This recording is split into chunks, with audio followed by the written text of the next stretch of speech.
In gemeente de Frieske Markt binnen we grutsk op onze Frieske taal. Zo hebben we dat ik verwerken in het nieuwe gemeentehuis. Daarom laten we zien dat we zowel intern als extern de zaken van het Friesk zichtbaar maken willen. En daarvan heb ik een paar mooie voorbeelden voor je. Kom je mooi? Ik bij binnenkomst van het gemeentehuis gaan wij bijvoorbeeld terug de door, terug de Prieuwen. En dan rennen we wel wat in de afdeling ICT, jongen. Niet zo uit welkom. Wij helpen je graag. En natuurlijk praten met Friesk. Goeie verkeer, Chris. Ah, goeie. En als dan alle ICT-middelen het goed doen, kunnen we mooi vergaderen in een van onze Friestalige vergaderruimtes. Zoals de leer. En in het hart van het gemeentehuis speelt zich de lokale democratie uit. En dat speelt hem uit in de Rietzeel. En daar vergaderen we natuurlijk ik in het Fries.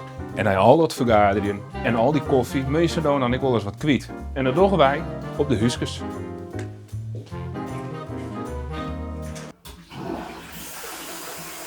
En de gemeente doet nog volle meer voor het Friesk. Wil je weten wat? Zoek dan op onze website. Ontzien.